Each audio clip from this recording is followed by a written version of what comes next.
우리가 이제 메가시티 연구소인데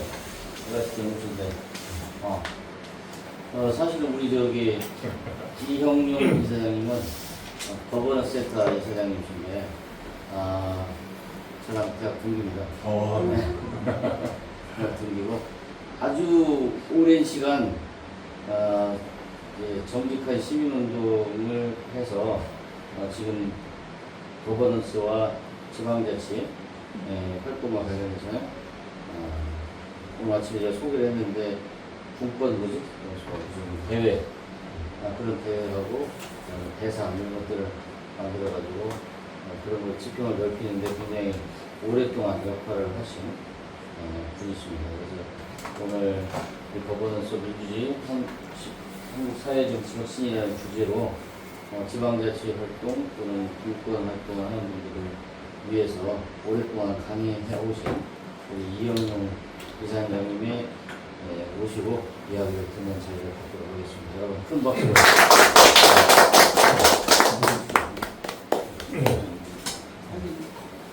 시원한 게 없어요.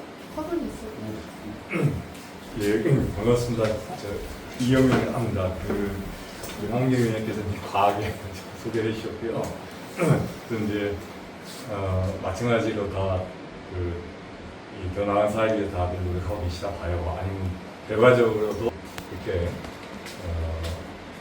말하자면 이제 스스로 사회운동하는 사람이다. 좀 더 나은 세상을 위해서 이렇게 이제 스스로 생각하면서 지금까지 이제 활동해 오고 있고요. 실제로 뭐 결과는 이렇게 오래 했으니까 또 없진 않겠지만 내성만큼 크다는 잘 안고 있습니다. 오히려 이제 우리 환경에 전화 받고 정말 헌신적으로 활동하고 계신데 뭔가 좀 도움이 될 텐데 함께 하시는 분께서 실제로 제 얘기가 도움이 될 수 있을까 이런 생각도 없지 않아요.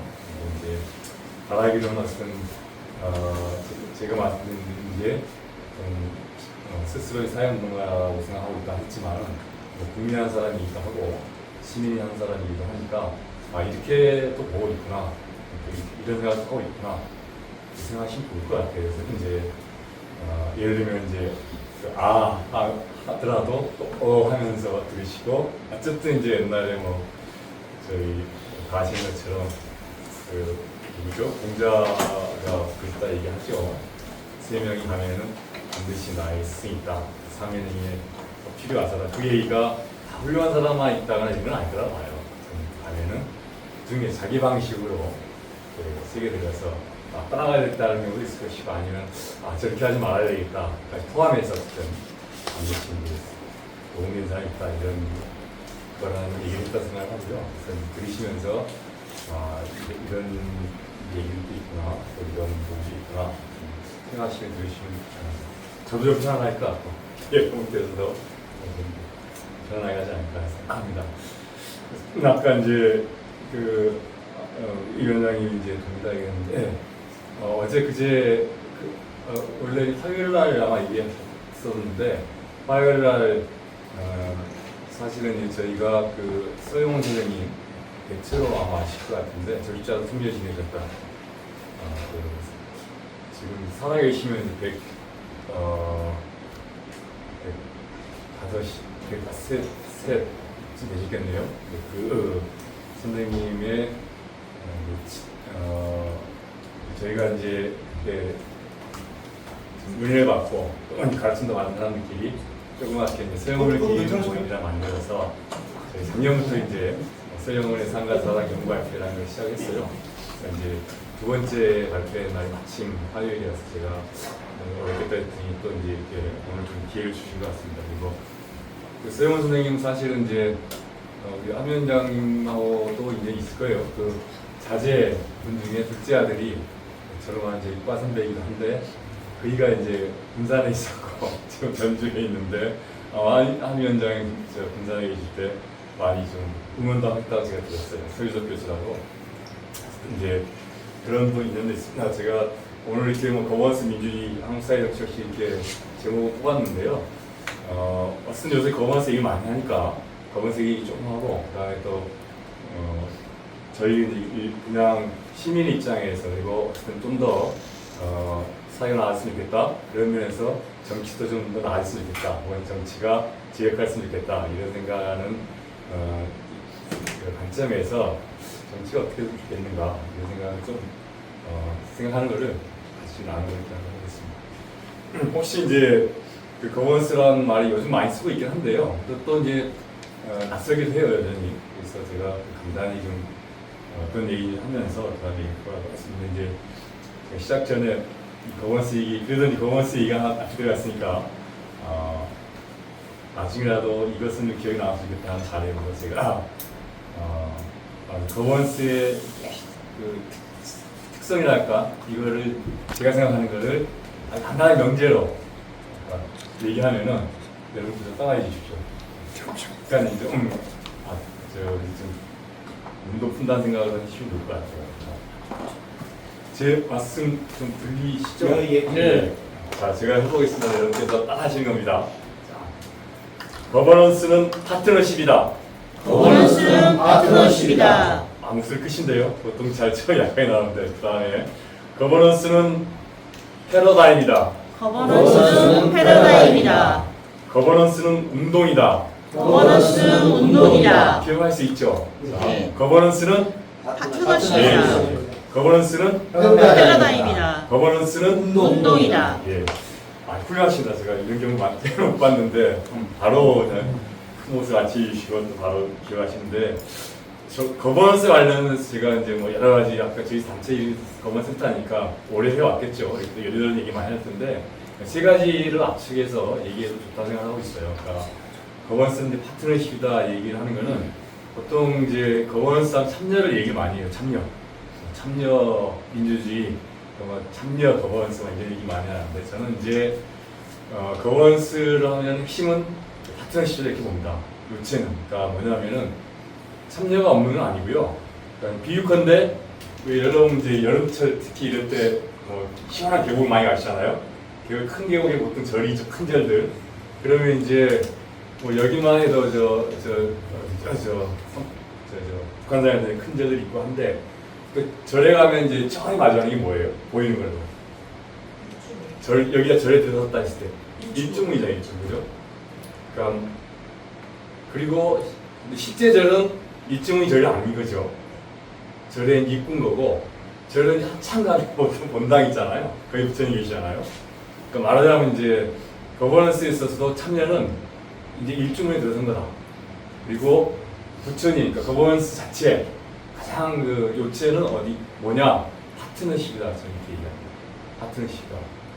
쉽게 말하면은 거버넌스 하면은 그 참여 그것도 시민 개인의 참여보다도 그건 기본이고, 그러니까 정말 거버넌스가 잘 되고 있다 한다면은 여러 부문, 영역 혹은 뭐 그룹 간에 다양한 그룹 간에 파트너십을 이루어지는 것, 파트너십 잘하는 것, 파트너십 이것이 거버넌스의 가장 요체다.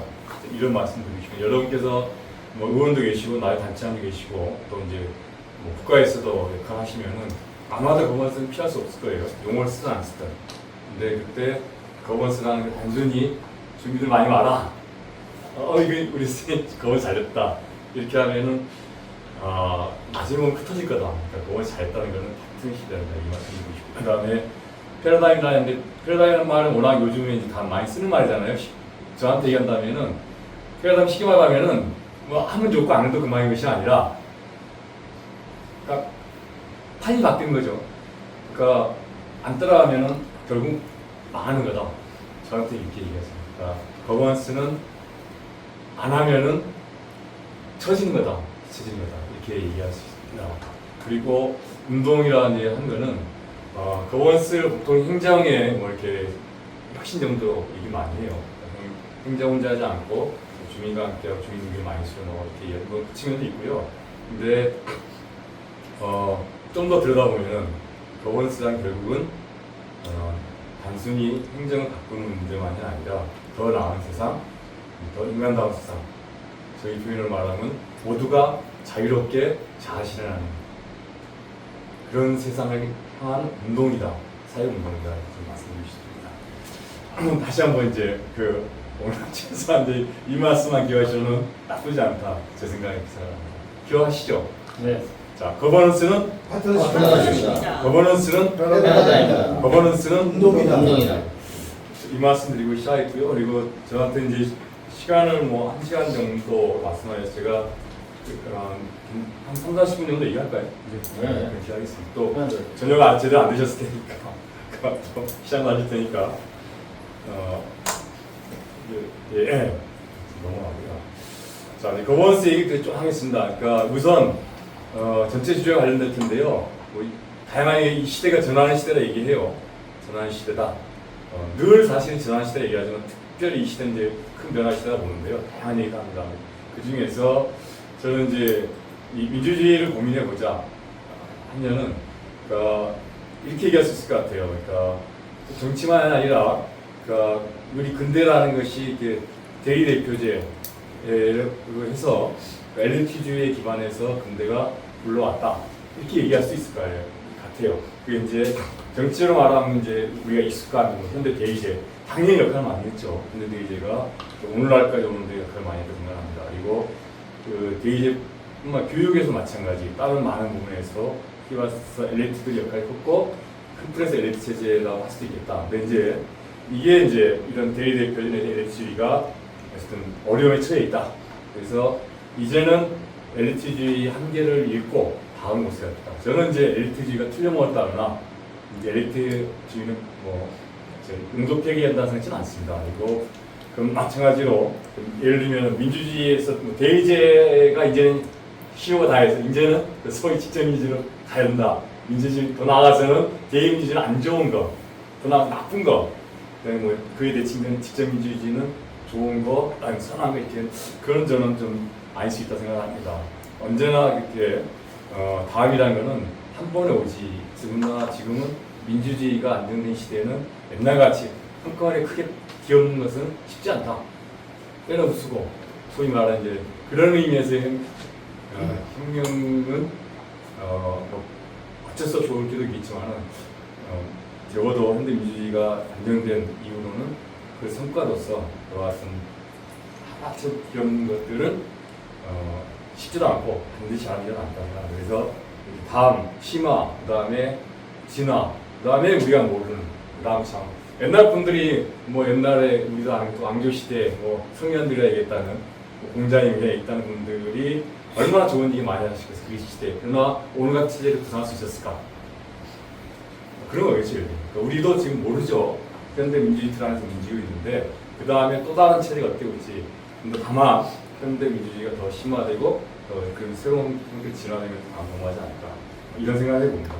그래서 그 한계를 아침 깨고 막판을 경험하기보다는 한계를 밀어나가다 보면은 언젠가 한계를 넘어가고 새로운 경계로 들어가는 방식으로 가지 않겠는가 이런 생각을 합니다. 그런 지점에서 거버넌스가 여기 지표로 민주주의의 그 변화 혹은 진화 과정에 적절히 뭐 중간쯤에서 이렇게 능동적으로 거버넌스 패러다임을 제출한다. 저는 이렇게 말씀드리고 싶습니다. 그래서 이제 그런 차원에서 여기 그냥 어떤 정치 관계하시는 분들 많으시니까 그냥 비유적으로 거버넌스 정치라는 관점에서 그 대의 정치 아까 말씀드린 것처럼 대의 정치를 뭐 이건 틀려 먹었다 이제 용도픽이다 저는 생각하지 않나 말씀드렸습니다. 그게 한국 더 나가는 건데 그 여전히 승진이 있고 그것이 사회학에서 기여하는 팀이 지금도 있고 저는 생각합니다. 그러면서인데 이게 조금 변화해야 되겠죠. 거버넌스 정치 관점에서 대의 정치인의 제가 시험을 이제 기본체였는데 딱 맞추기로만 이렇게 이해할 수 있어요. 그러니까 자, 우리가 당민의 대표니까 우리가 정말 여러분에서 잘할게.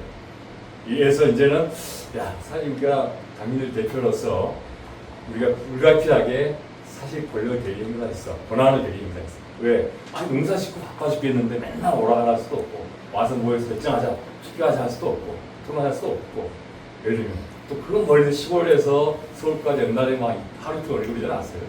예를 들면 맨날 와서 또 할 수도 없고 그랬으니 너희들이 잘해줘. 대신 못한 우리 바꿀게. 한 번씩 이렇게 이제 이게 대의제 쉽게 말했다면은 그래서 이제 대표 당신들에게 좀 권력을 줬고 잘 쓰겠다. 우리가 참 이제는 우리가 그동안 불가피하게 대리행사했던 권력을 이제 잘 돌려줄게. 다만 이제 다 그 일할 수 없으니까 우리가 일종의 모델 조종자 역할 혹은 때로 촉진한 역할 이런 것들을 우리가 더 잘하도록, 그러니까 우리가 당기는 권력을 잘 우리가 알아서 잘하기가 아니라 이제는 그 역할을 다양하게, 워낙 다양한 분들이 계시니까. 마포구마에도 사실은 데이제라는 게 원래는 마포구 환경위원장님이 국회에 됐다. 그리고 마포구 대표잖아요. 사실은 대표한 내용이 같지가 않잖아요. 온갖 사람이 다 있는데 2년 전인가 떠나서 하는 직업만 해도 뭐 장사하는 분, 나의 사무직 일하는 분, 뭐 사업하는 분 얼마나 많아요. 그분들을 몽땅 모아서 한 가지 대표성이 있는가? 뭐 이런 얘기 많이 나오는 얘기잖아요. 그러니까 그럼 이렇게 다양한 것들을 잘 조정하고 잘 모아나가고 뭐 이런 역할들이 이런 것들을 더 잘할게. 예를 들면 이렇게 표현하는 것들일 수 있다. 저는 이제 생각합니다. 근데 이제 이와 같은 만약에 필요한 진동이라 한다면, 변동이라 한다면 이거는 이제 그 사실 정치만 문제가 아니라 사회 일반의 문제다. 예를 들면 뭐 요즘 종교 지도자 옛날처럼 종교 지도자는 누가 무슨 안 된 얘기지만 추기경님이 말씀하셔서 모든 국민들이 맞아. 어른이 말씀하셨어. 누가 종정님이 얘기하셨어. 종정님 맞겠지. 그래서 안 치. 예를 들면 그다음에 심지어 뭐 대학 교수도 맨날 선거 때 되면 서론 성명에서 많이 내요. 이분들 제가 왜 낼까? 요즘 같은 세상에. 아니 교수들이 성명 냈어. 그러니까 국민들이 교수님들이 말씀하셨으니 성명 냈으니까 맞겠지. 따라가야지. 이러면 않잖아요. 심지어는 요즘 하도 많이 보니까 저놈들 또 어떻게 어디 줄 서서 지금 뭐 하려는 모양이네. 이렇게 생각하잖아요. 그러니까 정치뿐만 아니라 다른 부분에서도 예를 들면 이제는 우리가 이제는 당인을 대신해서 우리가 대신해서 우리가 할게. 이거는 이제 안 맞는 시대가 되는 거 아니냐 이렇게 볼 수 있고, 그것이 예전과 어떤 심지어는 종교, 지식사회나 대학으로 다 변화합니다. 그래서 저는 이제 큰 틀에서 메타의 큰 틀에서 변화 방향은 온갖 형태의 우월주의 그리고 권위주의를 넘어서는 것이 있을 것이다. 생각합니다. 우리가 뭐라니까 우리가 어떻게 우리 권위에 도전해, 이것들은 이제 가만한 게 아니다. 과거에는 불가피한 측면도 있었고 실제로 그런 측면도 많았죠. 지금도 이것이 주량한. 그래서 제도로서 민주주의도 재구성해야 될 것이고, 그 다음에 이제 말하자면은 문화라고 표현한다면 민주주의가 문화이기도 하잖아요. 옛날 왕조 시대 때 사람들 생각과 관계 방식과 지금 현대 민주주의 시대의 사람 생각과 관계 방식이 다른 것처럼 변화가 필요하다. 그래서 이제 저는 그 제도 관련해서 하나쯤 큰 틀의 방향은 기존 제도 권력, 특히 이제 정치 권력을 계속 줄여가고, 그 다음에 공동체의 정치 혹은 공동체 역량을 확대해가는 것, 이런 것들이 이게 어떤 그 메타의 방향이 아니겠느냐 이렇게 생각합니다. 그런 맥락에서 한국 사회 특수하게 특권 빼기 운동도 나오는 것 같고, 그다음에 이제 중앙과 지방의 관계에서 중앙이 다 갖고 있어. 우리가 뽑혔으니까, 우리가 국민 전체로 뽑혔으니까 이게 뭔 소리냐 이렇게 나온다고 봅니다. 그래서 큰 틀에서 이제 제도화된 권력이 좀 축소되고, 그게 요즘 이제 다 무슨 시민의회가 얘기도 나오고 막 그러잖아요. 아니면 무슨 공론 같은 거, 공론장 아니라 공론위원회도 만드는 이런 얘기가 다 그 맥락일 거라 생각합니다. 그리고 어쨌든 공동체에서 주민들의 자치력량 강화한다 이런 얘기 나오는 거고, 심지어는 그렇습니다. 같은 읍면동에서도 이제는 읍면동에 자치하자 이런 얘기, 동장 직접 뽑자 막 이런 얘기를 나오는 다 그런 맥락 아니겠습니까? 그리고 이제 이게 의식 관련된 얘기, 이게 이제 문화와 관련된 얘기인데요. 이게 낯설지 모르겠지만 저는 이제 말하자면 이게 문화수 민주주의가 더 나아간다는 거는 그러니까 사회 엘리트들의 도덕적 측면 막 얘기하는 거예요. 이제는 그냥 다양한 직업이 있는 거죠. 아까 뭐 교수가 대단한 거 아니에요. 수많은 직업 중 하나. 교수 직무윤리가 있는 거고. 예를 들면 그 다음에 무슨 정치들자 어디서 뭐 대단한 그들 높은 걸 요구하는 것도 아니고 그 예를 들면 국회의원이다. 그런 의원들이 해야 될 책무가 있는 거죠.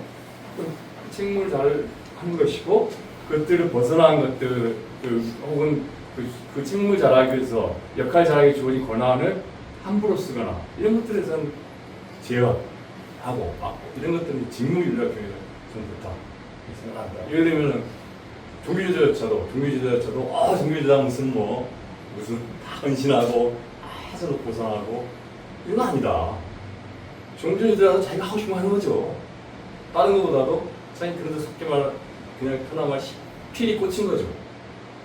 이거 돈 줘서 권력 줘서 내가 종교지도자가 하겠다, 내가 뭐 출가를 하겠다, 아니면 내가 목사가 되겠다, 뭐 그런 것도 없지 않겠지만은 크게 좋아서 하는 거예요. 자기가 맞아서. 그것도 넓은 의미에서 하나의 사회적인 직업인 거죠. 그들에게도 무슨 높은 이렇게 이렇게 그 도덕성이나 이걸 요구하지 말고 좋아. 그러면 목사 아니면 뭐 신부 아니 뭐 주지 예를 들면 주지에 맞는 직무윤리를 정확히 얘기하고 그걸 지켜가자. 이런 식으로 저는 하는 게 아까 한편에서 우리는 늘 이제는 저 엘리트 시대가 아니야 이렇게 얘기하면서 또 때로는 또 한편에서는 막 어떤 분들은 굉장히 많은 도덕성이나 굉장히 높은 책무를 요구해요. 그러지 말고 이렇게 해서 적절하게 하나의 아사이라는 말씀을 드리시고요. 자 이제 거머스 관련 얘기 조금 하겠습니다. 이거 다 아시죠? 너무 많이 본 거죠? 이게 이제 들으셨죠? 기억나세요? 내가 밖에 나갔더니 대통령이 야 세상에 대한민국 대통령 몰라 심지어 대한민국 어디인지 잘 몰라도 삼성은 다 알더라. 이게 누구 얘기인지 누구 아세요?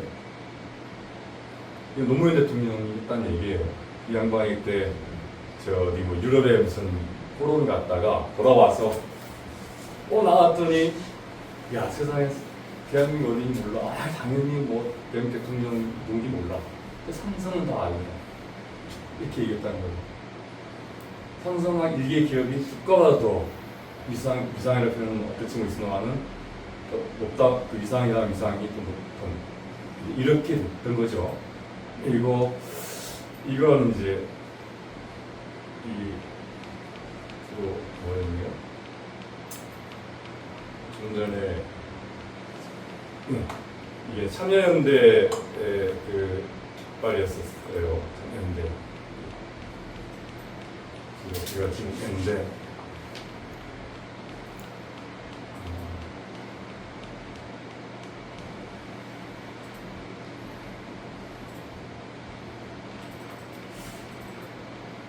제가 이제 이걸 왜 가져왔냐면은 제가 잠깐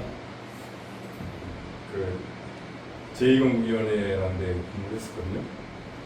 지금 이제 감각을 할지 몰라도 제2공부위원회 누구죠? 김대중 시절에 약간 있었는데 저는 좀 늦게 들어갔습니다. 그때 이제 공무원들이 같이 나와 있었어요. 그때 중앙지에서 공무원이 나와 있어요. 그들과 이제 우리 인간여권을 처음 시작했었는데 그때 이제 굉장히 본인은 아주 자부심 있는 엘리트 과장이었어요. 근데 이제 재경주였고 그때 공정위 출신이었는데 그분은 대단해요. 사무실 이미 이제 약간의 좀 분위기가 이제 가라질 때니까 좀 몰라도 사무실에 앉아서 똑바로 있지도 않고요.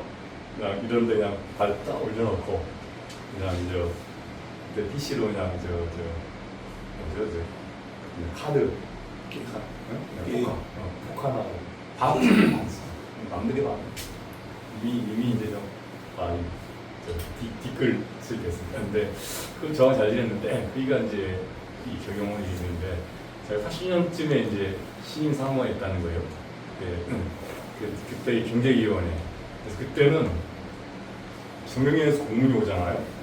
자기가 보고 이게 위에 보고도 안 하고 보냈다는 거예요. 필통에 정경련에서 공문도 안 하고. 그러다 이제 쭉 가다가 어느 갑자기 국장이 올려가지고 야 이거 무슨 토론회 좀 와라 아니 근데 뭐 자기는 몰랐다는 거 참여연들한테는 토론회 좀 토론제로 와달라고 했다는 거예요. 그래서 아니 내가 근데 왜 가? 그래서 본인이 말하는 잘못 듣어보는 단체인데 상가에 따라 아니 그러지 말고 가라고 갔었다는 거예요. 그래서 참 이렇게 하는구나. 시민단체가 그 과장 오라 마라 하는구나 이런 경험이 있는데 근데 이제 그랬다가 그 다음에 무슨 그 법안을 이제 작성하는데 아니 국장이 열심히 노력해가지고 국장이 불러서 그런 얘기했다. 김 과장 이거 유보해야 되겠어. 왜 붙여 왜 붙여? 글쎄 뭐 참여연대가 반대한다고 그래서 참여연대 세게 반대하는데 그래서 유보해야 될 것 같아. 충격받을 것 같아. 아니 그때 이제 기획원에다가 절로 옮겼을 것 같은데 열심히 준비해가지고 법안을 만들었는데 이게 단체가 반대한다고 해서 유보하라는 국장이 충격받았어요. 그때 국장이 이렇게 표현했다는 거예요. 야, 이 사람아 세상이 바뀌었어. 세상이 바뀌었어. 이렇게 얘기하더라고요. 얘기해 주던데요. 그런 거죠. 생각해보세요. 80년대, 90년대, 근데 90년대 처음 중반이었으니까 그 엘리트 중 엘리트인 제형라인에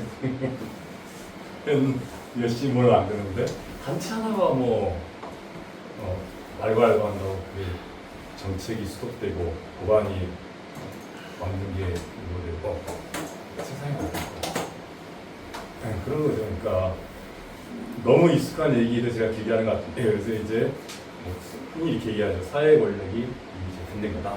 국가가 다 하는 시대가 아니고 국가는 자칫하면은 여기서 뭐라 그래 여기저기서 막 두들겨 맞는 위로는 뭐 국제기구들도 있고 옆으로는 무슨 뭐 기업들이며 시민사회형 이것도 있고 아래로 또 옛날처럼 지방에서는 말도 안 듣고 가피탕 중앙 상대로 소송 걸기도 하고 이렇게 바뀐 거죠. 예를 들면 이런 것들이 거버넌스 배경이다 이렇게 얘기합니다.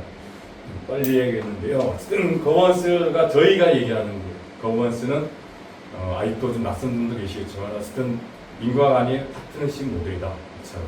민과 간이 옛날처럼 일방적 관계가 아니라 관은 지시하고 하거나 이렇게 하는 거고 아니면 누르거나 하는 거고 민은 그에 따라서 저항하거나 아니면 복종하거나 이런 관계가 아니라 파트너십 관계다.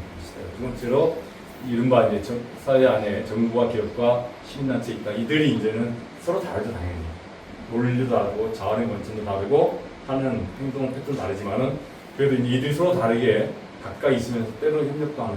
심지어는 경계를 넘어서 이게 기업인지 정부인지 기업인지 시민단체인지 이렇게도 그런 것도 많이 생겼잖아요. 이렇게 하는 것이 또 나와서 이제 아까 제가 파트너십을 더 확장하면은 여러 부문들이 한 국가 내 혹은 공동체 내 다양한 부문 영역들이 공동체 관련된 의사결정 과정에 그리고 나도 집행 과정에 혹은 이 전체 그 자원배분과 평가 과정에 같이 하는 이걸 말하자면은 다원융합 사회공동 체제를 좀 이룰 것이다. 이렇게 아까 이게 이제 아까 그때 다원화되는 문제, 그다음에 이렇게 그 엘리트주의가 약화되는 문제, 그다음에 이런 그 우호적 권위주의가 약화되는 것. 한 부분이 어떤 부분 압도적으로 더 권위가 없거나 또 누구라도 이제 안 돼요. 이런 것 다 연관되어 있겠습니다.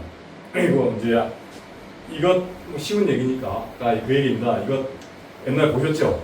위에 게 옛날엔 다 이렇게 생각했다는 거예요. 지구가 중심으로 세상이 돈다 이렇게 생각했던 거 아니에요? 옛날에. 근데 이게 뭐 맞긴 맞는데 이따 한씩 틀려 뭐 안 맞는 게 있어. 이렇게 생각하다 보니까 그래서 이제 누가 천재가 베렌스가 보니까 아닌 것 같아. 실제로는 태양이 중심에 있고 지구가 도는 거였네. 이게 이제 소위 이제 전해라는 표현까지 쓰잖아요. 그러니까 말하자면은 아까 거버넌스 패러다임이라 했던 것도 이 세상이 바뀌었다. 이런 것, 이 정도 수준의 변화다. 이렇게. 그래서 이제는 거버넌스 시대에 맞춰서 거버넌스 마치 지동서 시대, 천동서 시대에 그 생각했던 것들을 따라가면은 대체로 맞지만 틀린 것들 많이 있는 거죠. 그다음에 천문도 따라가면 아마 우리가 지금 달나라까지 갔을 수 있을지 몰라요. 화성까지는 못 갔을 것 같고 지동설을 이렇게 따라가니까 화성도 갔을 거라 생각하는데 예를 들면은 거번 시대에 맞게 정치도 행정도 심지어 우리 공동체 관계도 이렇게 맞춰가야 될 것이다. 이 말씀을 드리고 싶은 겁니다. 그다음에 이제 예, 이거는 그냥 넘어가도록 하죠. 거버넌스에는 이런 다양한 특성들이 있다. 그다음에 이제 소위 전통적인 계층 조직과 거버넌스형 조직의 이런 그러니까 거버넌스는 맨날 걷기도 하면서 위원회 만들고 막 이런 거 하잖아요. 그다음에 위원회도 뭐 다양한 것도 알아. 뭐 이게 대표적으로 이런 것들. 그다음에 이렇게 이제 거버넌스가 가고 있는 거죠. 여러 가지 변화에 따라서. 근데 이제 뭐 당장 아니실지 몰라도 만약이라도 공무원이 되시거나 나중에 뭐 혹은 의회에 가시거나 아니면 뭐 정치하시다 저는 이렇게 얘기하고 싶어요. 이게 사실 피곤해요. 옛날에 그냥 딱 그냥 밑에서 열심히 해가지고 예를 들면 그 주무관이 기함하고 40명 그다음 팀장 체크해주고 그다음에 뭐 상관이 보고해서 그다음에 이게 그래서 쭉쭉 가는 건데 이건 뭐 시작 단계부터 뭔가 사람 다 만나는 거예요. 뭔가 다양한 주체를 다 만나가지고 얘기 같이 하고 하다보다 삐걱대고 조정이 피곤해요. 그래서 이거 뭐 하니까 하는데 실제로 피곤한 거 아니 이런 얘기 해요. 근데 저는 그럼에도 불구하고 또 한 사람들은 한번 공무원 중에서 거버넌스 일해 본 사람들은 역시 성과인들은 또 그렇게 하더라고요. 그런 사람이 너무 많아요. 제가 아까 공무원 대상 한다 했잖아요. 한번 거버넌스 패러다임을 알고 그다음에 이제 이 시대에 맞는 거구나. 그리고 그 시기 맞는 그 처음에 약간 피곤해도 그 효과를 키우는 걸 알게 되면은 성과를 알게 되면 따라하게 돼요. 이제 그래서 저희는 강조하는 게 시대가 바뀌었으니 무조건 거버넌스가 아니라 실제로 공무원 입장에서 뭐 시대가 바뀌어서 한다고 해서 피곤하면 안 할 수 있는데 하면은 성과가 된다. 이 얘기를 왜 기본적으로 이제 거버넌스라는 게 뭐 이렇게 민주주의 했지만 사실은 아까 말씀드린 건 다양한 함께하는 네트워크가 너무 가장 가까운 건데 아시잖아요. 네트워크 6번만 거치면은 세상 모든 사람 다 관계한다는 거 아니에요? 옛날 말로 나도 트럼프 알아. 6번만 갔으면 6번이나 옛날에 나오고 있었잖아요. 인구를 따지니까. 그러니까 거버넌스가 물론에 네트워크 특성이 있는데 네트워크 자체는 쉽게 말하면 자원이기도 하는 것이고 그런 승수효과가 있는 거죠. 내가 한 사람 아니지만 두 사람 하면 4배가 되는 거고 지금 승수가 16배가 되는 거고 배로 가는 게 아니라 제곱으로 하는 거잖아요. 그런 효과가 있으니까 한다 말씀드리고 싶고 이거는 이제 아까 얘기했던 거버넌스 요체인데 어쨌든 아까 파트너가 중요하고 그 다음에 또 한 가지는 그래도 거버넌스에 관련된 부분이 있다 한다면은 거버넌스는 사실은 제도가 아닙니다. 제도 없이 가능합니다. 그러나 주체가 변화하지 않으면 거버넌스는 불가능합니다. 거버넌스 주체가 거버넌스적으로 사고와 거버넌스적으로 관계하고 거버넌스로 풀어가지 않으면은 실제로 그 제도 아무리 만들어놔도 무슨 협치위원회 만들어놔도 그다음에 뭐 가정에 무슨 가정마다 주민참여 관계자 참여시켜라 아니면 또 같이 해라 평가하지 얼마나 빠져나가요. 얼마나 그러니까 주체가 변화해야 되는 거다. 그래서 사실은 아까 민주주의에서도 사실 그러니까 저희가 그 민주주의 자체 진화라는 측면과 관련해서도 이제 제도만의 문제가 아니라 사람들이 더 성숙해지는 그래서 저마다 자기 삶을 추구하고 한편에서 다른 사람들 사는 것 역시 같이 존중해가는 이렇게 성숙해가 이제 단순히 뭐 투표만 한다 하나님한테 뽑는다 이것만이 아니라 삶의 양식, 관계 양식으로서 민주주의가 더 진화하는 것과 거버넌스가 관계가 있다 이렇게 말씀드리고요. 그 다음에 또 이제 정말 거버넌스 관계 이 부분이 중요할 수 있는데요.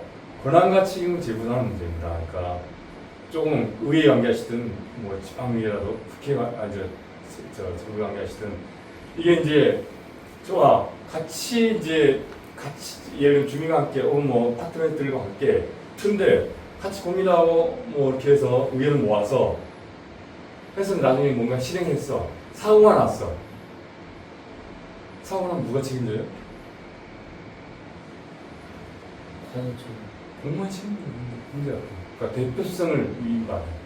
그러니까 공무원은 사실은 현재 민주사에서는 선출직을 주로 투표를 통해서 주권을 위임받은 선출직들이 그 권한을 다시 배분받아서 이렇게 이제 그 업무를 하는 공공 업무를 하는 거잖아요. 그러니까 공공의 문제가 생기면은 일단은 그 대표성 쪽의 책임 수밖에 없는 거예요. 내가 민간이 우리 책임질게. 걱정 마. 공무원이 같이 논의해서 막 이렇게 하다가 서로 생각이 달라. 우리 그렇게 하다가 문제 생기면 사고 나면 책임질 거야? 민간에서 그럼 책임질게. 책임질 수 있을 것 같아요? 책임질 권한이 없어요. 현대 체제 같은 그렇잖아요. 내가 책임지겠다. 책임지는 건 그만큼 권한이 있어야 돼. 같이 있어야 되는 거예요. 그러니까 주민들이 그 민간한테 예를 들면 무슨 복지 서비스 문제 가지고 복지 배분하는 문제를 결정했다. 예를 들면은 이 자원이 나왔는데 누구한테 하나 결정했다. 민간한테 결정했다. 너 사고 나버렸어. 그러면 아니 일반 주민들이 우리 공무원 니 왜 이렇게 했어? 행정 왜 이렇게 했어? 이렇게 책임 물을 거 아니에요. 아니 근데 우리 같이 했었단 말이야 얘네들하고. 왜 같이 했어? 이렇게 하는 게 없어요. 아니 왜 걔네들 같이 했는데? 그러니까 간단치 않습니다. 우리가 말은 쉬워서 함께한다. 그 다음에 그 공공의 업무를 공공영역을 민간 같이 한다 얘기하고 한다 하지만은 쉽지 않습니다. 근데 민주주의 체제 안에서는 현재는 대표적인 문제가 걸리는 거죠. 이 부분 그래서 이제 아까 이게 거버넌스 진화되고 그래서 만약에 정말 민간의 파트너십이 수준이 높아진다. 그럼 이 권한과 책임을 어떻게 함께 할 거냐 이 얘기를 해야 되는 거예요. 이건 다시 말하면 민주주의의 원리 자체를 좀 더 발전시켜야만 하는 거예요. 그러니까 선출되지 않아도 대충 아까 책임이 있습니다. 선출은 물론 전체 주민이 모여서 선출하겠죠. 그래서 저희가 말하는 부문 영역 대표성이라고 표현할 수 있다고 봐요. 그래서 대표성이 현대민주사회에서 꼭 선출에 의한 대표성만이 있는 이게 이제 의원가 아는 얘기인데요. 의원님 계시는 몰라도 우리가 주민 대표야. 꼭 선출됐을까? 근데 무슨 주민자치위원이니 뭐니 주민자치위원회 하면서 얘네들이 뭔가 결정하려고 그래. 지역에서. 네가 왜 그걸 쓴데? 대표는 우리인데, 주민대표 우리인데. 이 부분이 갈등이 된다 얘기해요. 그러면은 이제 그래서 여전히 우리가 저희 이렇게 해야 돼요. 의회도 이제 진화해야 된다. 거버넌스적으로 할 때 의원의 위상과 역할과 이것도 더 조금씩 달리 생각합니다. 그 중에 하나가 의회는 의원은 주민의 대표다 맞는데 유일한 대표가 아니라 그냥 선출된 대표다 이렇게 앞붙였는 거예요. 선출되지 않은 대표도 있을 수 있는 거죠. 이렇게 확장해야만이 이제 거버넌스가 더 진전돼서 파트너십이 더 단단해질 수 있다 이렇게 얘기하죠. 그래서 어쨌든 이 문제가 권한과 책임이 재구성 문제에 걸린다. 거버넌스에서는. 그리고 이 부분이 바로 아까 말씀드렸던 민주주의의 이게 더 진화와 걸려 있는 철학의 문제 있고 원리 문제 있고 논리 문제 있는 것 때문입니다.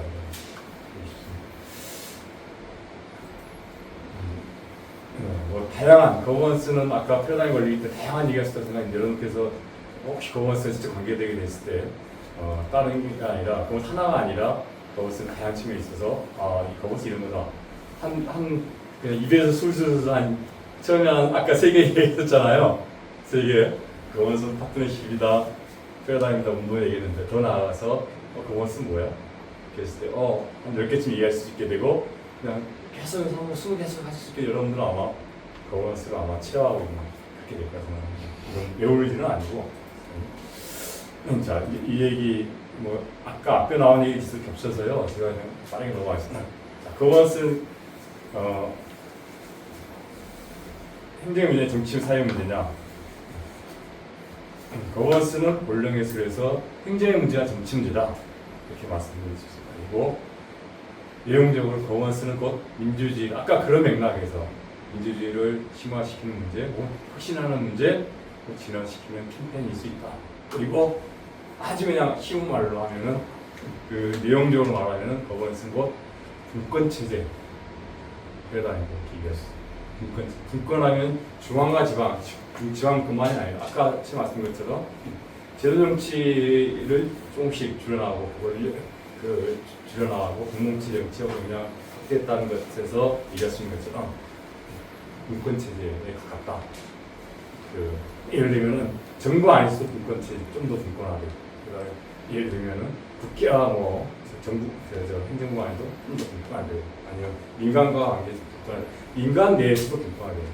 정부 민간 관계가 아니라 그래서 아까 했던 사회 전체 우리 공동체 다양한 부분에서 좀 더 분권화하는 이런 것들과 있습니다. 저희는 그렇게 생각합니다.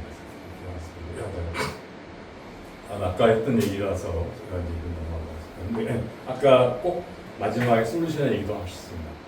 거버넌스는 이게 올바른 방향이니까 아니 이게 무슨 아까 말씀드린 것처럼 그 당이니까 해야 되는 거니까만이 아니라 거버넌스는 솔루션이 이 복잡한 시대에 정부만이 딱 문제 해결 못하잖아요. 이 얼마나 수많은 돌봄 문제 지금 대표적으로 돌봄이 가장 큰 이슈 중 하나죠. 정부가 해결한다고요? 그 생각은 아무도 없을 겁니다. 돌봄 반드시 거버넌스야. 민간 자원 없이 민간 영역 없이 어떻게 돌봄이 가능하겠어요?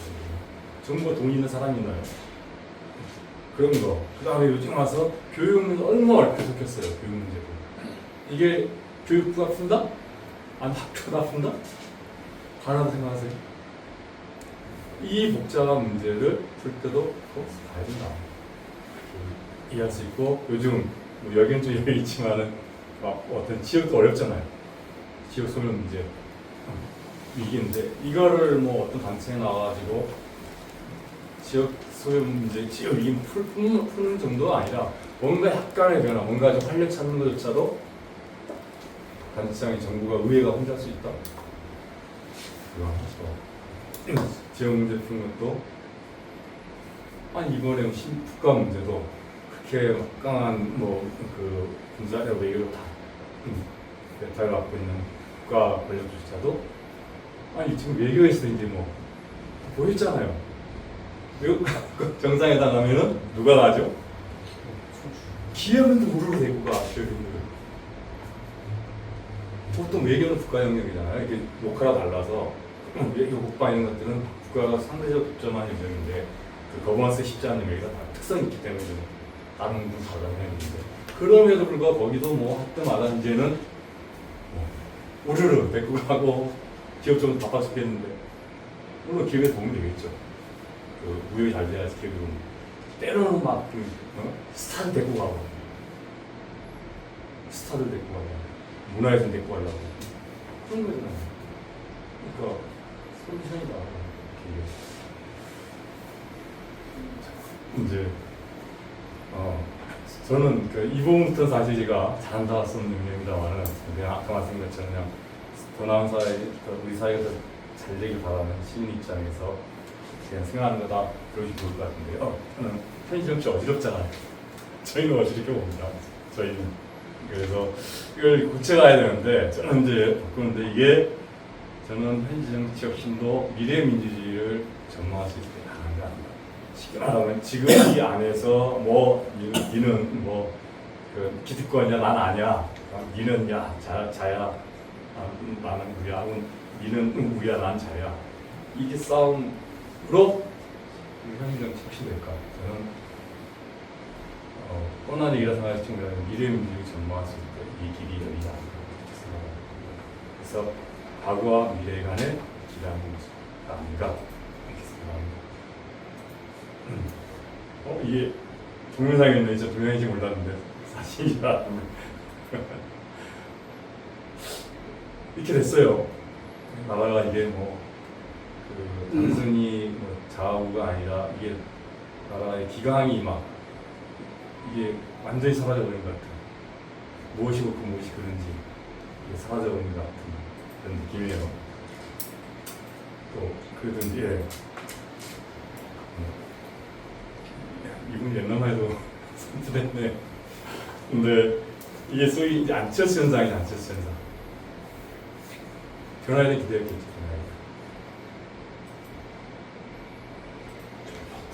저는 한국 정치의 본질이랑 적절한 게 있으면은 핵심적인 문제가 약간 권력 정치라고 생각합니다. 제가 보는 권력 정치 뭐냐? 목적 전도 정치. 뭔 얘기냐? 아니 그 정치가 뭔가 문제를 풀고 이런 것들인데 권력 장애 자체가 목적이 되고요. 수단이 아니라 자체가 목적이 되고 이런 거. 그다음에 그래서 정치 뭘 해야 돼, 뭘 무슨 짓을 해도 그냥 나쁜 게 아니기처럼 되고요. 이렇게 됐죠. 그다음에 타당 정치 저희가 보기에 권력이 크긴 패거리 크기가 권력이 크긴 패거리 크기. 저는 이게 권력 정치가 아니에요. 무슨 진보 정치라 표현하는 무슨 보수 정치라 표현하는 제가 보기에 한국 정치는 권력 정치입니다. 이렇게 생각이 들고요. 그다음에 그래서 권력 정치는 뭐 어때? 뭐 없는데 세상이 다 그런 거지 뭐.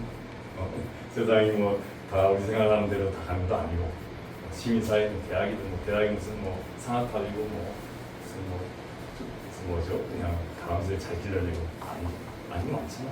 정치라고 그대로 우리가 그린 대로 이상을 받는 게 있지 않을 수 있겠죠. 생각할 수 있는데 그럼에도 불구하고 이런 이제 제가 보기에 이 문제, 그러니까 정치적으로 당연히 민주주의가 특히 녹도 정치가 되고 있는 걸 알아요. 대표적으로 청년 정치. 저희가 보기에 얼마나 청년 정치는 상식적으로 혁신 정치잖아. 뭐 언젠가부터 완전히 녹도 정치가 잘하면 인생 뭐라 하죠? 청년 때 막 죽어라고 막 공부하고 이렇게 돼버리는 거. 그다음에 사회적으로 당연히 갈등과 분위기가 너무 많이 하는데 아까 저는 이제 이게 사회 기강이 해체된다 이것이 사실은 공동체에 아주 제가 이제 예를 들면 이거 했던 게 있는데요. 이게 현대사 장면 중에서 차라리 다 아는 거는 다 나쁜 거 아는 거는 그렇게 문제되지 않습니다. 힘들긴 해도 독재다 힘들죠. 나쁜 거 아니잖아요. 당장 뭐 싸우는 것까지는. 근데 그렇지 않은 상황에서 이 기가 힘드니까 제가 보기에 현대사에서 가장 안 좋은 제가 보기에 분 중에 한 분이 제가 보기에 저는 사실 김명수 대법원장이에요. 제 개인적으로 김명수 대법원장. 전 잘 몰라요. 근데 제가 딱 아는 거.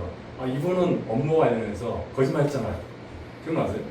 무슨 뭐 법원 임원체랑 뭐 아닌데 공부가 있다는 거 아니에요?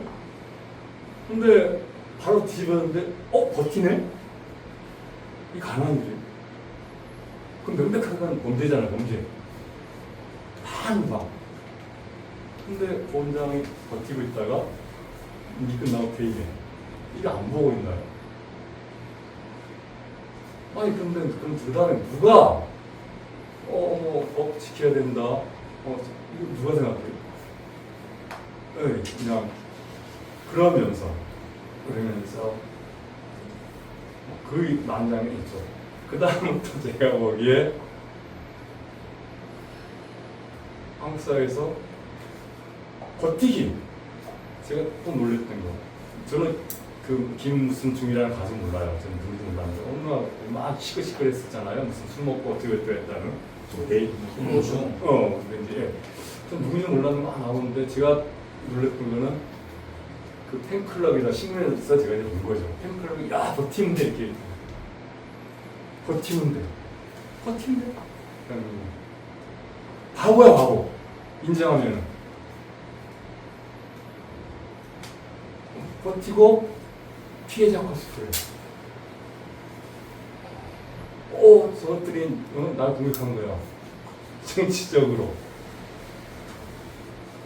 아니 이거 안 보고 있어요. 다 보고 있어. 애들은 안 보고 있어요.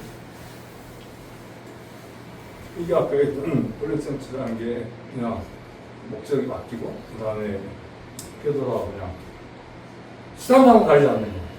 강인하게 되고 있어 언젠가부터. 근데 들키면 약간 미안해하고 왜 안 보나? 다 보죠 다. 그러니 아까 했던 아니 우리는 옛날 같은 가서 정중하게 사과도 하고 그런 팬들이 응원도 해주고 잠깐 잤어. 팬들이 나와가지고 버티는데 이런 사회 이런 공동체 일가 쉽지 않지 않나. 이런 사회적 피해 그리고 이건 이제 제 개인적인 관심 뭐 이렇게 생각할 수 있는 저는 또한 인문적 자존이 침체되는 거 아닌가. 또 저는 이제 뭐 좀 안타깝게 생각하는 건데 이런 이제 권력성 뭐냐 아니 참 너무도 보기에 불행하고 저열한 공장들이 일어나는 거예요. 저열한 식품들이. 예를 들면은 이것도 뭐 다 각자 자기 삶이 있으니까 그냥 우리가 보기에 야 저렇게 하고 싶을까? 아 저렇게 살고 싶을까? 저렇게 해서 뭔가 되고 싶을까? 그게 너무 많잖아. 제 옆에 지나가는 사람은 뭐 의원님 무슨 뭐님 이렇게 하고 싶지 않을까?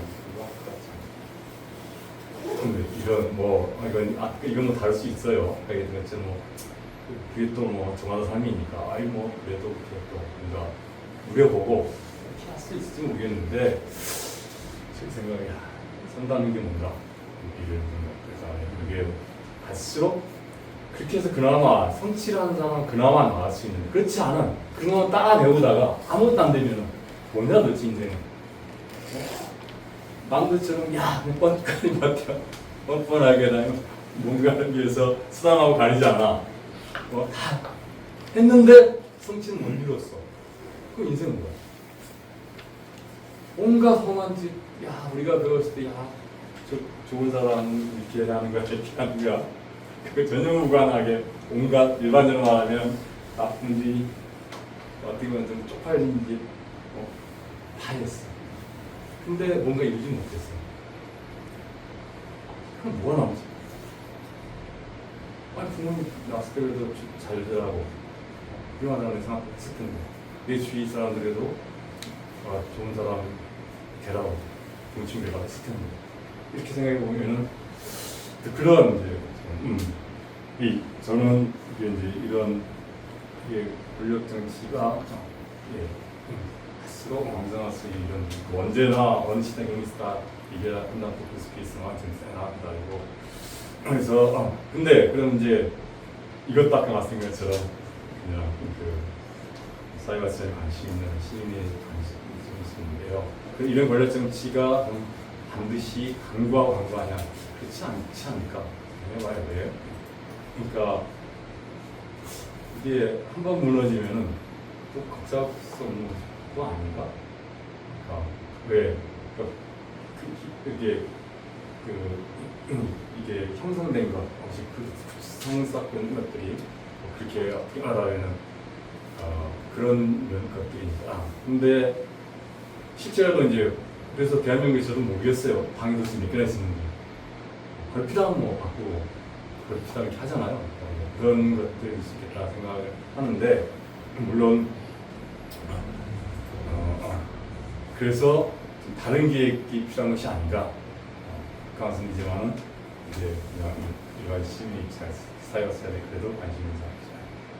하고 많은 분들이 그래서 할 거라 봐요. 그러니까 아까 얘기했던 안티서스 현상으로 드러났던 변화에 대한 갈망.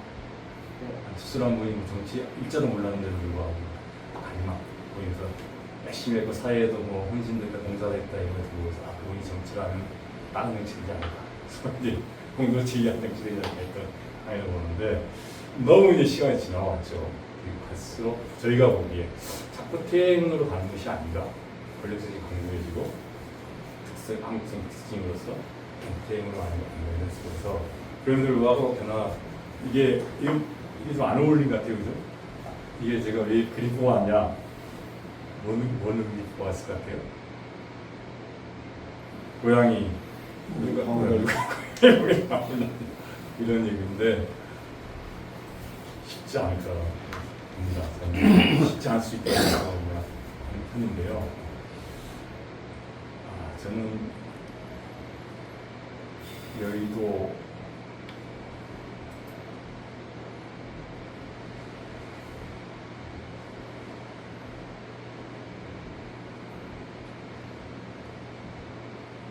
이 맞나요? 저희가 보입니다.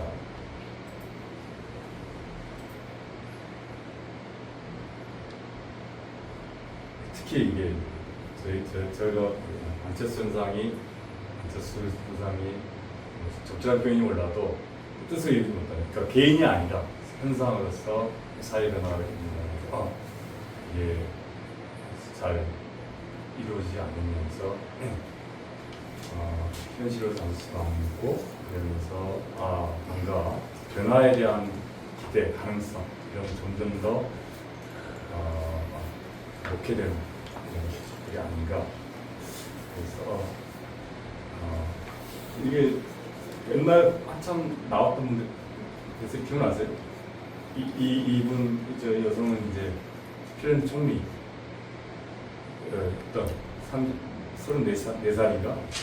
그다음에 오른쪽은 이는 이제 오스트리아 총리였던 이는 31살 했을 거예요. 31살. 2010년도 후반부에 제가 왜 이거 가져왔냐? 여기 좀 자유로운 나라구나 한 것이 아니라 이분 산나 마린이라는 여성은 그 템페레시라 핀란드 템페레시라고 있다고 해요. 그 노키아 있을 신공항이에요. 지금 노키아가 없었다잖아요. 거기 CEO 출신이에요. 20대 CEO는 했고 의장을 한 다음에 그다음에 점핑에서 당 대표가 되면서 3인이라는 대표가 되면서 총리가 됐죠. 선대가 오른쪽 이는 이제 오스트리아인데 비엔나에서 CEO를 하고 점핑에서 31살에 총리가 됐어요. 다르죠, 우리나라. 그럼에도 불구하고 한편에 지역에서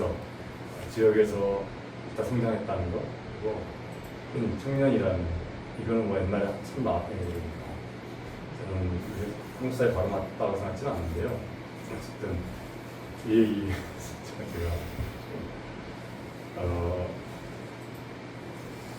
누가 진짜 우리 한문경 연예가 도움이 되겠죠.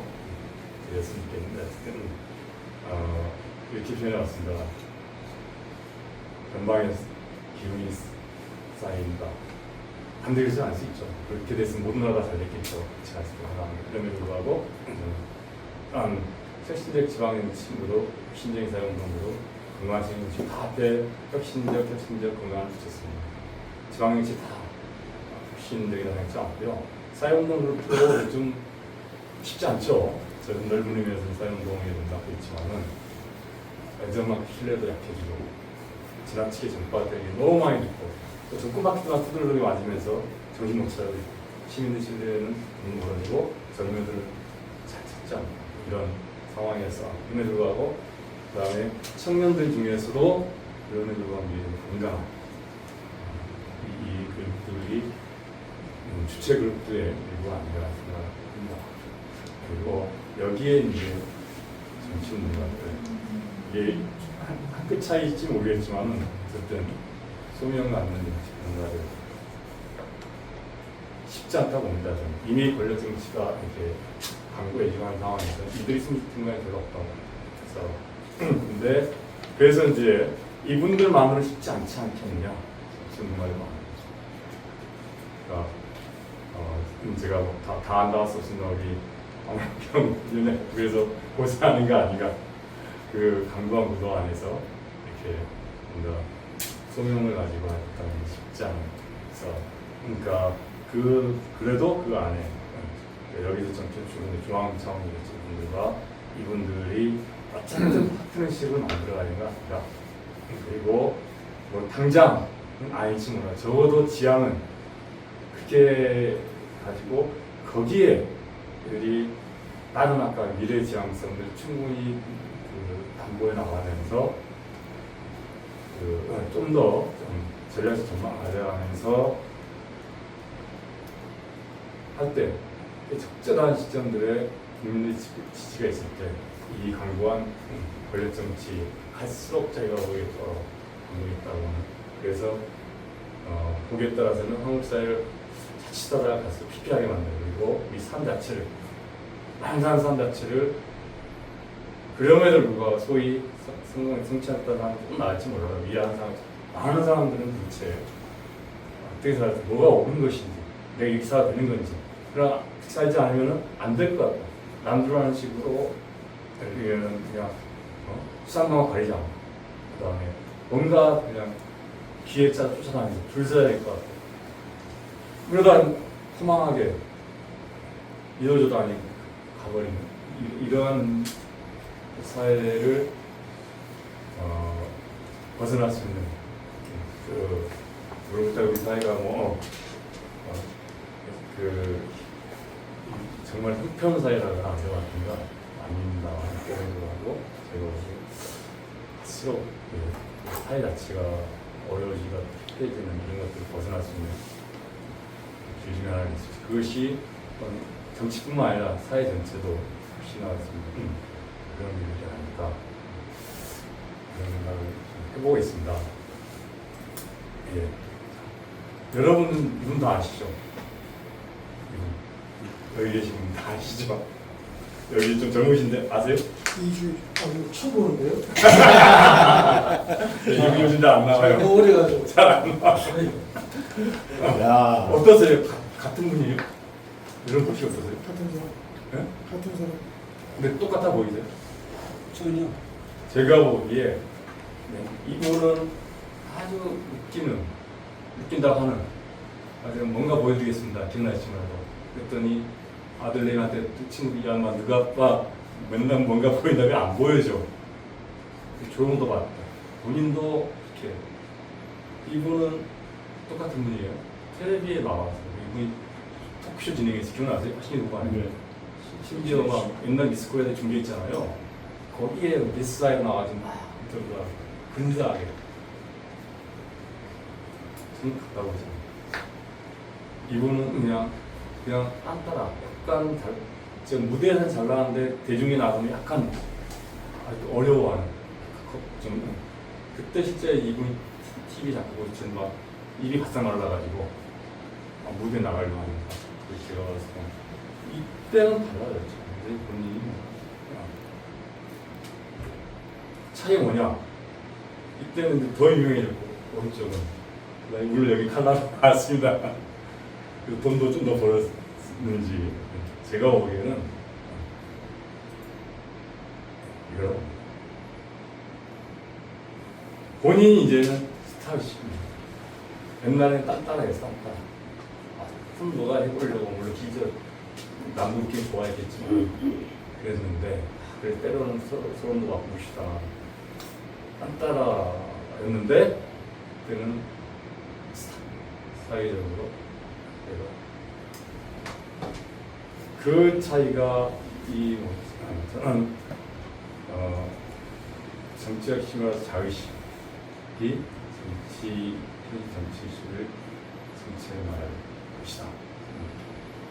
물론 자의식, 정치적 힘의 자의식이 있다고 반드시 정치는 않겠죠. 그럼 뭐 대한민국이 이미 좋은 나라 됐을 것이고 우리 황교안은 벌써 아주 잘 나가고 계시겠죠. 우리나라뿐만 아니라 세상에 많은 나라들이 잘 가고 반드시 그렇지 않을 것입니다. 적어도 시작은 여기 있지 않을까.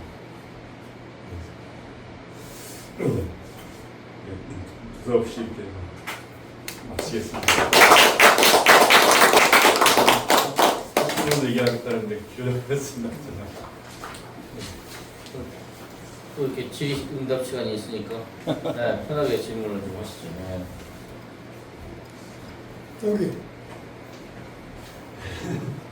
예, 저기 위원회 같은 경우에는 여러 집단의 사람들이 이제 모여가지고 하나의 이제 작품을 만드는 거잖아요. 예. 그러다 보니까 이제 또 거기에 대해서 물론 이제 책임이 있어야 되는데 민간인이 이제 들어오다 보니까 이제 책임지는 사람이 없기 때문에 만약에 이제 잘못되면 문제가 생긴다.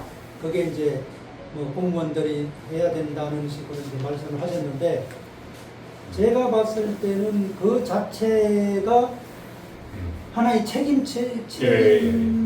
책임체로서의 역할을 해버릴 것 같으면 그렇죠. 아마 그런 부분은 없어질 수도 있는데 문제는 이제 각각이 자기 자기 필요한 부분을 이제 성취하려고 들어가는 거잖아요.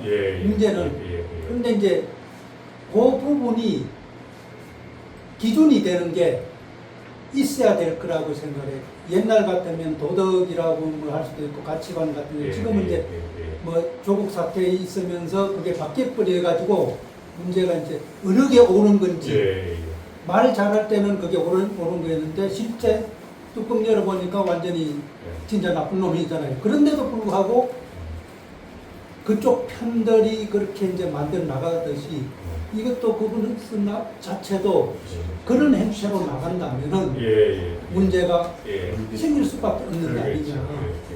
지금 아까 말씀하신 어른이 없는 그런 상황. 뭐 성직자도 네가 뭐 다른 욕심 있는 거 아니냐라고 보듯이. 근데 이게 현실은 지금 말씀하신 게 맞아요. 지금 돌아가는 것 자체도. 그런데 그게 정상을 찾으려고 하면 어떻게 해야 되는지 그 부분에 대해서는 한번 밑에 지금 20대, 30대 애들이 확 올라가지고 지금 걔들은 정상적으로 보고 있다고 저는 봐요. 그렇기 때문에 걔들이 세대가 바뀐다면은 지금 옛날 40, 50대 완전히 다른 사고를 갖고 있듯이 그 물이 싹 바뀌면은 새로운 이게 그 기준이 마련되지 않겠느냐 하는 뭐 기대를 해보는데 짧게 말씀드리면요. 저는 이제 아까 못 드려도 이제 사실 거버넌스가 대체로 뭐 해야 되는 모양이다, 필요한 것 같다 조금씩 생각하는 것 같아요. 이제 실제 막상 하려고 하면은 쉽지 않아요. 말씀하신 것처럼 그러니까 같이 다양한 일단 공무원과 민간인과 또 뭐 의원 같이 또 생각도 다르고 사고 패턴도 다르잖아요. 그럼 같이 모여서 뭘 조정한다 훨씬 되지 않죠. 그러니까 처음부터 이게 딱 모이면 된다. 이건 제 과정이다. 과정이 패다니 이렇게 얘기도 하는데요. 그러니까 과정 자체를 어떻게 잘 거버넌스로 만들어가냐 이것이 중요하지. 한번 딱 처음 시작하는 건 모양 좋게 하는 거. 그다음에 결과를 우리 모여서 했어 이렇게 나왔어. 그건 아니다. 이 말씀이 굉장히 중요한 부분이라고 생각해요. 그리고 사실 거버넌스 자체 과정으로 보면은 그런 부분이 우리가 이만큼 갈 수 있겠구나 보이기도 할 것이고 우리 이만큼 더 많이 갈 수도 있겠네 보이기도 할 것이고 그리고 우리가 준비를 하는데 준비를 좀 안 해야죠. 오히려 그러니까 기본적으로 근데 사실 아까 말씀하신 것처럼 그게 잘 굴러가면은 그 자체가 무슨 그 자체가 아까 그 책임이기도 권한이 되기도 그런 사람도 있어요. 예를 들면 홍성통일 한번 찾아보세요. 홍성에 있는 홍성통이라는 독특한 모임이 있는데요. 홍성통, 통화통자 나중에 기회에 따면 찾아보세요. 여기는 민간관이 같이 모여서 어떻게 말하면 그냥 논의 테이블이에요. 거의 규정도 없어요. 예를 들면 그러다 보니까 예산도 별로 없어요. 그냥 회의만 하고 그래요. 근데 거기 굉장히 많은 성과를 내요. 서로 오래 하면 신뢰가 쌓이기도 하고 서로 아이디어는 모아지고 공무원 이러고 민간 이러고 서로 이렇게 하면서 그런 경우도 있죠. 근데 거기는 아까 말씀드린 것처럼 굳이 거버넌스 이렇게 제도다 이렇게 하지 않더라 다른 게 있는 거. 또 말씀하신 것처럼 제도를 만들어놔도 오히려 제도 만들어놓으니까 억지로 해야 돼. 억지로 일단 모여라니까 해치원을 만들어야 되니까 해치를 만들어놨어. 안 굴러가. 이거 안 되는 건데 이렇게 돼버린 거죠. 그러니까 그러면은 오히려 안 하면 못 가. 그러니까 준비가 안 되면은 그 준비를 하고 가자. 이렇게 말씀드릴 수 있을 것 같고요. 아까 말씀하신 것처럼 그래서 그것 자체가 가정이라는 관점이 굉장히 중요하다. 이런 생각 같습니다. 아까 얘기했던 것처럼 대의민주주의가 이렇게 나온 강국이 올라왔잖아요. 성과도 있잖아요. 근데 이걸 좀 변화하는 되진 않을 거 아니에요. 예를 들면은 그런 것처럼 거버넌스도 그런 예를 왕정에서 민주주의를 하는 만큼은 아닐지 몰라도 민주주의 안에서 좀 더 또 다른 한 번 나간다는 자체가 파헤쳐지진 않을 거 아니에요. 그런 생각을 가질 수 있다는 생각이 들고요. 저는 이제 청년들에 대해서는 그들은 우리가 좀 다르다고 생각하는데 다만 저절로 되지는 않을 거예요. 그들도 환경의 산물이기 때문에 계속 이런 환경이면은 과연 그들이 우리가 못하면 반드시 잘할까 이 부분에 대해서 저는 그래서 그 부분조차도 적어도 의식 있는 생각 있는 분들이 잘 준비해 나가야 된다. 감사합니다. 아까 말씀 중에 그 거버넌스의 운영 주체로서 선출되지 않은 대표자에 대해 말씀해 주셨거든요. 선출된 대표, 선출되지 않은 대표, 협력 관계를 잘 이루면 좋은 거버넌스가 될 수 있을 텐데 요즘 그 우리나라 민주주의에 있어서 그 선출된 소수의 대표들이 선출되지 않은 그러니까 극소수의 극렬에 예속되는 그런 현상이 나타나는 것 같아요, 많이. 근데 요게 이사님 지금 궁금한 거는 요게 우리가 민주주의로 가는 대의민주주의로 가는 어떤 하나의 과정이냐 성장으로 발전의 단계냐 아니면은 민주주의의 어떤 한계성을 드러내는 현상이냐 이게 좀 궁금합니다. 어떻게 보시는 거죠? 지금 여기 당 참가하고 계신 거죠? 네. 더 잘하시겠죠. 참가하는 관계가 있지 않아서 다만 저는 큰 틀에서 흐름도 있겠죠. 왜냐면 인간의 동성이 유사치는 또 하나 말은 그럼에도 불구하고 다 다르잖아요. 그러니까 저는 일률적으로 얘기하는 것들은 어떤 경우도 위험하지 않을까 생각해요. 그러니까 다양한 이런 경향성들, 이런 혹은 가능성, 어쨌든 이렇게 소위 디지털 사회에 가면은 그 디지털 사회가 미친 영향이 있잖아요. 그러니까 인간 어느 사회든 상관없이 디지털 사회로 가면은 유사하게 작용하는 힘이 있겠죠. 또 그런가 하면은 또 각각은 또 다를 수 있잖아요. 한 집단이 다르고, 한 민족이 다르고, 한 지역이 다르고, 그 중에 그룹도 다를 것이고, 그러니까 그 부분들은 저는 이제 그래서 사실 거버넌스의 균형도 중요하다고 생각하는데 아까 서로 다른 사람들을 잘 같이 한다, 권한가치는 같이 본다, 균형도 대단히 중요하다고 생각하는데 저는 그 보편성과 예외성을 잘 보면서 가야 되는 것이 아니고 너무 일반적이지 몰라도 저는 예를 들면 최근에 예를 들면 그런 이게 디지털 사회에 관련돼서 굉장히 많은 얘기 나오잖아요. 근데 그것이 반드시 다 맞지는 않지 않을까? 그러니까 그것은 당연히 그러니 할 건 아니다. 그런 경향이 있구나. 연구자가 있으니까 당연히 그런 게 있겠죠. 근데 또 다른 측면도 많은 경우 있겠죠. 그 중에 우리는 어때요? 혹은 나는 어떨까요? 이렇게 가는 것도 중요하다. 왜냐하면 똑같은 사회가 다 유사한 경향을 겪고 있다 하지만 똑같지는 않잖아요.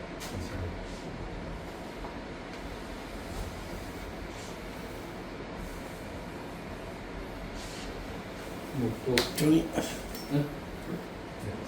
아니 끝난 것 같다. 제가